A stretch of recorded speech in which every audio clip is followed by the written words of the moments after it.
Imagine being a young critic mocking one of the biggest legends in Hollywood, only to realize way too late that the very man you're making fun of is standing right behind you. How would you react when the legend himself confronts you? Stick around till the end to find out how this unforgettable moment completely changed one man's life and career. Trust me, you won't want to miss how this story unfolds. Before we dive into this incredible story, drop a comment below and let me know where you're watching this from. And don't forget to hit that like button and subscribe if you haven't already. You won't want to miss this one. It was a typical bustling afternoon in one of Hollywood's most popular cafes. The clinking of coffee cups, the hum of conversations, and the soft rustle of newspapers filled the air. Tom, a young aspiring actor, had arranged to meet up with his old college friend, Mike. The two hadn't seen each other in a while, but Tom was eager to catch up, and of course share his latest insights on the entertainment industry. Tom had spent the last few years diving deep into classic Hollywood films, watching old westerns and crime dramas like they were his Bible. He had an opinion on everything, especially when it came to the legends of the silver screen. And today, Clint Eastwood was the target of his latest critique. As Tom leaned back in his chair, twirling his coffee cup between his fingers, he looked at Mike with a smirk. "I just don't get it, Mike," he said, shaking his head. "Clint Eastwood, he's overrated, man. Have you ever actually watched his films? I mean, the guy literally just stands there with that same grumpy look on his face, gritting his teeth. And the one-liners? Don't even get me started. It's like he's doing the same thing in every movie." Mike, who wasn't quite as passionate about old movies, furrowed his brow and gave a half-hearted shrug. "Well, I don't know, Tom. Clint's got some pretty iconic roles, doesn't he? I mean, Dirty Harry, Unforgiven, those are huge, man." Tom waved his hand dismissively, his face contorting with mock frustration. "Iconic? Please. Dirty Harry? More like Stiff Harry. The guy has one expression in every movie. It's just the same thing over and over again, grumpy, stoic, tough guy shtick. You could replace him with a mannequin, and nobody would even notice the difference." Mike raised an eyebrow, sensing that Tom's rant was escalating. "I don't know, man. That tough guy persona worked for him. People love that stuff." Tom leaned forward, lowering his voice for dramatic effect. "I'm serious. The whole make my day thing. Come on, it's played out. If you've seen one Clint Eastwood movie, you've seen them all. He's just old Hollywood, you know? Stuck in that era. There's no depth, no range. It's like watching paint dry." Mike looked around the cafe, noticing a couple of nearby tables glance in their direction. He tried to defuse the conversation. "Well, Clint's got a huge fan base and his movies definitely made an impact. You can't deny that." But Tom wasn't having it. He was on a roll, fully immersed in his critique. Fan base? Sure, for the same old thing. But if we're talking about acting, there are so many better actors out there now. I mean, look at... Unbeknownst to Tom, Clint Eastwood himself was sitting just a few tables away, quietly sipping on his coffee, overhearing every word. He had been enjoying the peaceful afternoon when Tom's voice, growing louder by the second, began to slice through the usual cafe noise. Clint, with his trademark stoic demeanor, hadn't moved a muscle. He simply listened, perhaps amused, perhaps just curious to see how this conversation would unfold. The irony of it all was that while Tom continued to go off about Clint's acting, the man himself was sitting within earshot, listening to every word with a calm and unreadable expression. The conversation had taken on a life of its own now. Tom was no longer just making casual observations, he was deep into his tirade. His words flowed faster, more animated and louder. He was feeding off the attention he was drawing, and it seemed like no one could stop him. I mean, look at his acting. He's always standing rigid like a robot, barely showing any real range. It's the same thing every time. Whether it's Dirty Harry or Gran Torino, it's like he's just recycling the same performance over and over again. How does anyone take him seriously? Does nobody see that he's just doing a one-man show where he's the same grumpy old guy in every role? Tom's voice was growing louder with each word. His confidence was growing, and he could feel the eyes of nearby cafe-goers turning toward him. Some looked on in disbelief, while others whispered to each other, clearly intrigued by the boldness of his critique. But Tom didn't notice. He was on a roll, enjoying every moment of his verbal assault on Clint Eastwood's legacy. Honestly, I'd rather watch a movie with a guy who can actually act, you know? Someone who doesn't just repeat the same line in every scene. How many times have we heard "Go ahead, make my day," or "Do you feel lucky, punk?" It's all just recycled lines from his glory days. And that's it. That's the extent of his range. Tom's face was flushed, his hands moving emphatically as he spoke. The guy can't even act his way out of a paper bag. I mean, you put him in a dramatic scene and what do you get? The same gruff voice, the same stoic stare. Where's the emotional depth? The complexity? The guy is one note. Mike shifted uncomfortably in his seat, glancing around the cafe, noticing more and more people watching Tom, some shaking their heads, others exchanging awkward glances. He could feel the heat of the situation building. His friend was starting to sound like a broken record, and he was beginning to regret not challenging him sooner. Tom, Mike interrupted, his voice quiet, I get that you don't like his style, but Tom was too far gone. He wasn't listening anymore. He was more focused on impressing himself and making his opinion the loudest voice in the room.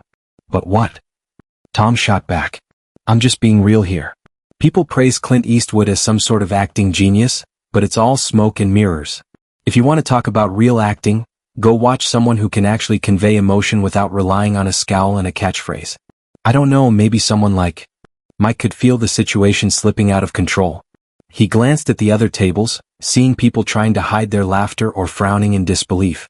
He wanted to change the subject, but Tom was caught up in his own world. He could barely contain the growing discomfort in the room, and it wasn't helping that Tom was only getting louder. You know, Tom continued, oblivious to the mounting tension, if Clint Eastwood's so great, then how come none of his characters ever evolve? He's just stuck in that old-school tough guy routine. That kind of thing worked in the 70s, but come on, people deserve more than that now. Mike's unease grew. The longer Tom ranted, the more he began to wish he could just disappear. His friend wasn't just criticizing Clint Eastwood's movies, he was attacking the very essence of a Hollywood icon. And little did Tom know, Clint Eastwood himself was sitting just a few tables away, hearing every word. Clint Eastwood remained quietly seated at the counter, his weathered face betraying no emotion as he listened to every word Tom said. The air in the cafe seemed to grow heavier, thick with the unspoken tension.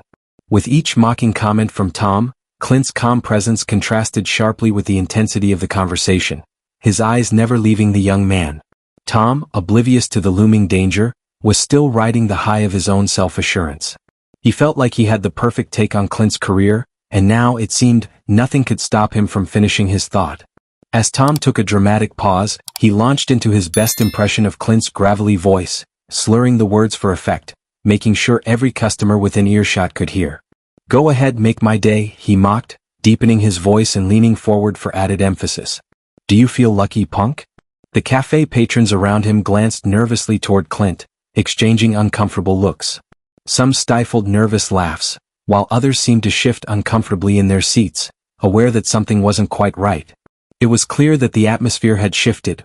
What was once a lively conversation was now a tense spectacle. But Tom, thoroughly enjoying the attention, pressed on, lost in his own performance. Seriously though, he continued, fully confident in his tirade, the guy's like 90 years old. He still walks around acting like he's in his prime, like he's the same man who starred in The Good, the Bad, and the Ugly. What's he even doing these days? Probably just cashing in on his old fame, hoping we forget that he's past it. The words hung in the air and the cafe, once humming with chatter, fell into an uneasy quiet. A few people shifted in their seats, some glancing nervously over at Clint, who still hadn't reacted. His eyes remained fixed on Tom as if he were simply observing a scene playing out before him. His fingers wrapped around the coffee cup, unmoved, steady as ever. Tom, still unaware of the gravity of the situation, leaned back in his chair with a smirk. I'm just saying, he added, if Clint Eastwood is still considered a top-tier actor, then we must be seriously lacking in talent these days. I mean, it's all nostalgia at this point, right? Mike, visibly uncomfortable, looked around the room once more. His eyes met those of a couple of patrons who were now openly staring at Tom, shaking their heads. A few seemed to whisper among themselves, clearly disturbed by the man's audacity. But still Tom went on, diving deeper into his critique. But Clint didn't flinch. His face remained unreadable, and he calmly took another sip from his coffee, his posture unchanged. He was listening and perhaps enjoying the absurdity of it all. But as Tom droned on, the weight of the situation grew thicker, and the air in the cafe felt more charged than ever. In the background, the faint sound of a chair scraping against the floor could be heard, but Tom, caught up in his own mockery, didn't notice. All he could focus on was his own voice, louder and bolder now, almost daring anyone to challenge him. Finally, Clint Eastwood's chair scraped softly against the floor, a subtle yet deliberate sound that seemed to reverberate throughout the cafe. It was as if time had slowed down in that moment. Clint stood up slowly, his movements deliberate and measured. He didn't rush, he was calm, collected, and fully aware of the scene unfolding around him. Each step he took was quiet, almost too quiet, but in the growing silence of the room, every footfall seemed to echo like a drumbeat in Tom's oblivious mind. Tom, in the middle of yet another exaggerated imitation of Clint's famous gravelly voice, was so engrossed in his performance that he didn't notice the man himself was walking toward him. His voice, now dripping with mockery, grew louder with each passing word. "Go ahead, make my day," he said, doing his best Clint Eastwood impersonation, mimicking the deep, gruff tone. He was so caught up in the act, putting on a show for anyone who would listen, that he didn't see Clint approach from behind him. His attention was fixed on the crowd, on the people watching him, on the way his joke was landing. He didn't notice that the man he had been mocking for the last several minutes had quietly gotten up, moving closer to him without a single word. And then, just as Tom delivered his final line with over-the-top theatrics, Clint Eastwood tapped him lightly on the shoulder. Tom's body stiffened as if a switch had been flipped. The entire room seemed to hold its breath. Tom froze, his words hanging in the air, stuck in his throat. Slowly, he turned around to face the source of the tap, his smirk still plastered on his face, until he saw who was standing before him. The expression on his face immediately faltered as he looked up, realizing the man who had been the subject of his ridicule was now standing right there, staring down at him. Clint Eastwood. The Clint Eastwood. The very actor he had just spent the last few minutes mocking. Tom's eyes widened, and his throat suddenly went dry. His voice caught in his chest as he tried to say something, anything, but all that came out was a weak, stammered, Clint's gaze was steady, his expression unreadable. His face gave away nothing, but there was a hint of something almost amused in his eyes. He didn't say a word at first. He just waited as the weight of the situation crashed down on Tom. The awkward silence seemed to stretch for an eternity, and Tom, feeling the entire cafe's eyes on him, could barely bring himself to speak. Clint didn't break the silence either. He simply stood there, cool and composed, letting the young man squirm under the pressure of his own words. Tom froze, his body rigid as if someone had pressed the pause button on him. He could feel his heart pounding in his chest, each beat thudding louder than the next. Slowly, almost in slow motion, he turned around, his face going pale as he came face to face with the man he had just ruthlessly mocked. Clint Eastwood stood there, calm and collected, towering over Tom with his iconic, unbothered expression. A small, almost imperceptible smile tugged at the corner of Clint's mouth as he gazed down at the flustered young man. The tension in the cafe was so thick that you could almost hear a pin drop. The once bustling environment had gone completely silent.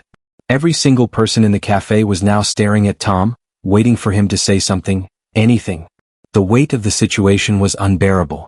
For what felt like an eternity, neither Tom nor Clint said a word.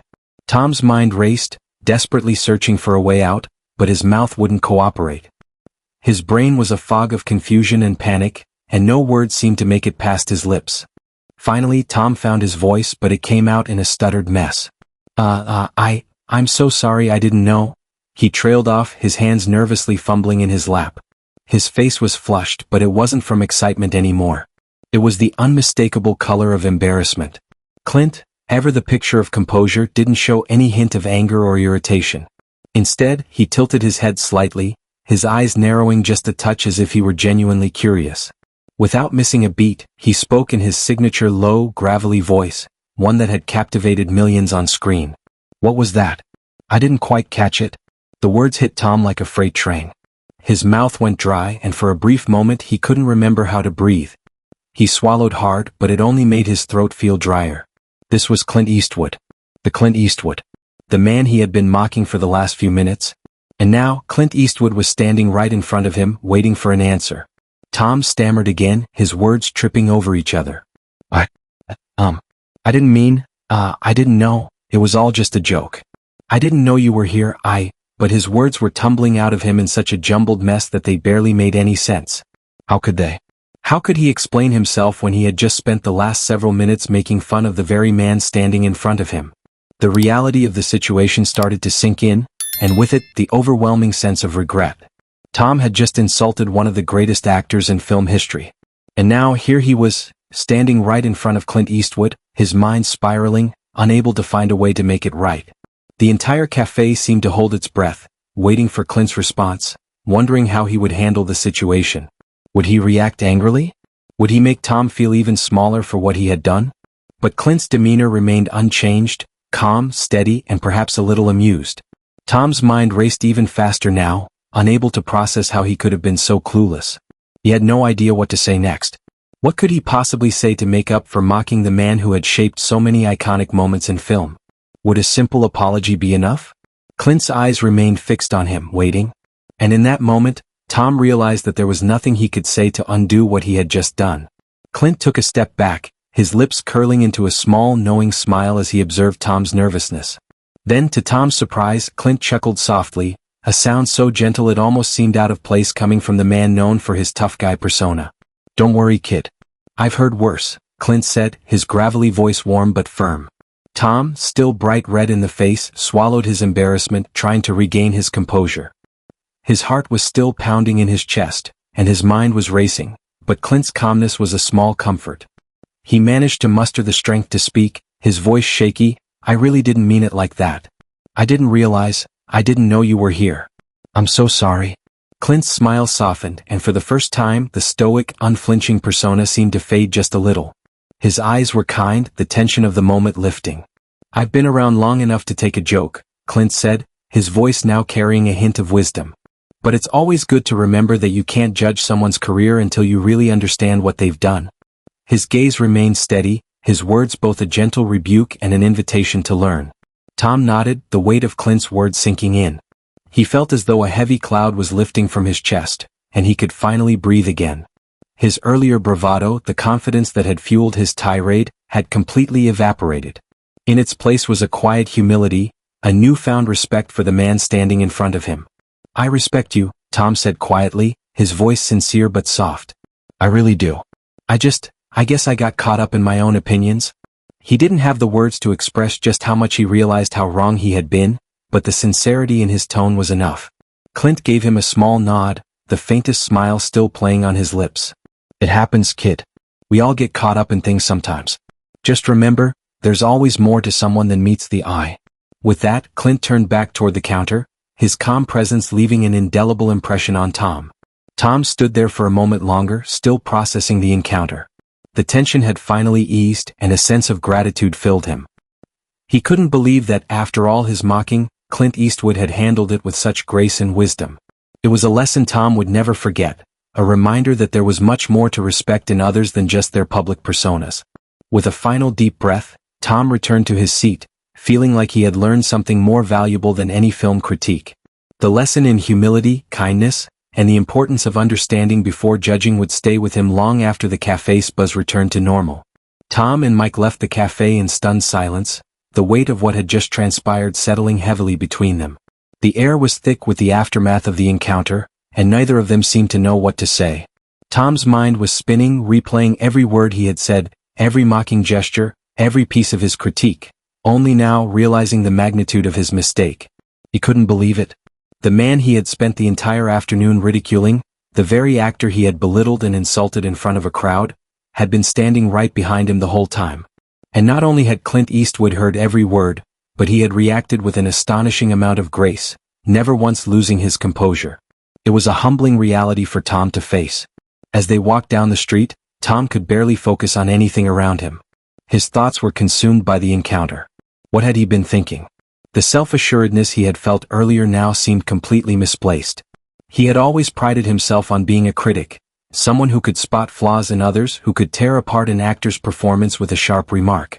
But now, he realized how different it was to be on the receiving end of that criticism. How humbling it was to face the consequences of one's words. Tom started, breaking the silence, but he stopped himself. He had no words. What could he say? Mike was right there beside him, but neither of them knew how to make sense of what had just happened. Later that night, Tom couldn't get the incident out of his head. He sat at home, staring at his phone, the silence in the room only making the embarrassment feel sharper. He knew he needed to do something, to process what had happened and, maybe, to own up to his mistake. So, he took a deep breath and began typing a post on his social media. He recounted the whole incident, how he had been so confidently mocking Clint Eastwood's acting, how he had belittled a man who was undeniably a Hollywood legend. He described the moment of realization when Clint had tapped him on the shoulder and how he had stood there, dumbstruck, feeling like the world had collapsed around him. Tom didn't sugarcoat anything. He shared the raw, awkward truth, admitting his ignorance and the deep lesson he had learned in humility. To his surprise, the post quickly gained traction. Within hours, it was shared across social media, with people laughing at his expense but also admiring his ability to own up to his mistake. The story of the arrogant critic who unknowingly mocked Clint Eastwood, only to be called out by the man himself, quickly went viral. People were fascinated by the humor of the situation, but it was also a story of humility, of someone learning a valuable lesson about respect and the dangers of quick judgments. It became a funny yet humbling tale that people couldn't get enough of. The post was shared countless times, with people commenting on how much they enjoyed hearing about Tom's epic fail and how it reminded them to be more thoughtful in their own words. Some even reached out to Tom with messages of support, acknowledging his honesty and vulnerability. And while Tom felt a small sting every time someone made a joke or a comment about the situation, he knew that, in the end, he had learned something far more important than any critique of Clint Eastwood's acting. He had learned the true value of humility, the importance of respecting others, and how easy it is to judge without understanding the full picture. The story had gone viral, yes, but more than that, it had become an unexpected turning point in Tom's life.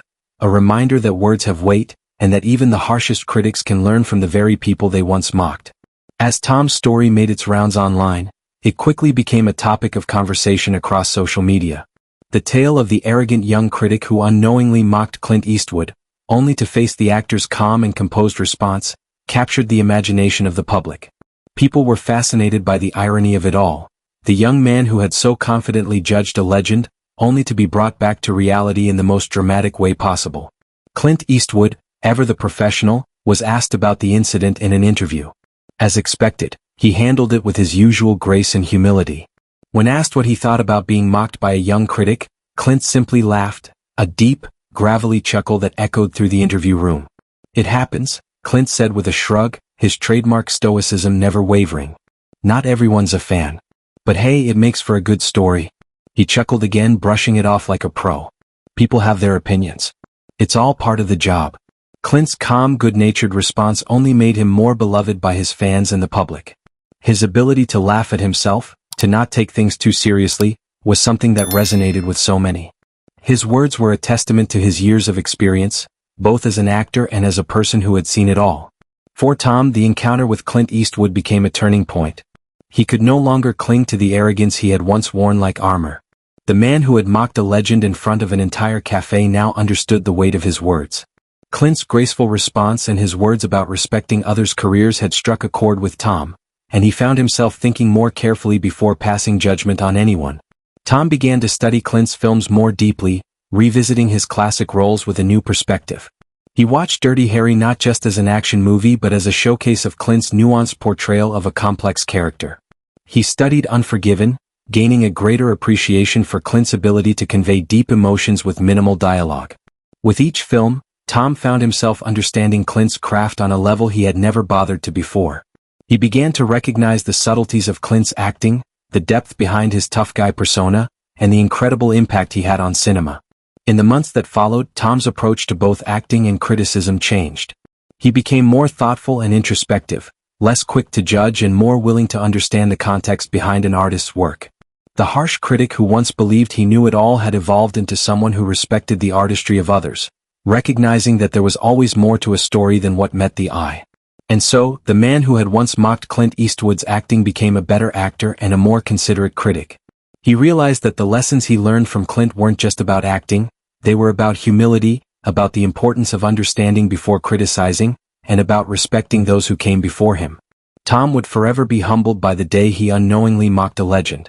But more importantly, he would carry with him the valuable lesson Clint Eastwood had taught him. That true respect comes from understanding and that words, once spoken, can never be taken back. The incident had become more than just a funny story, it had become a pivotal moment in Tom's life, shaping his career and his character. He would never forget the moment he learned that being a critic wasn't just about pointing out flaws, it was about recognizing greatness, even when it was right in front of him.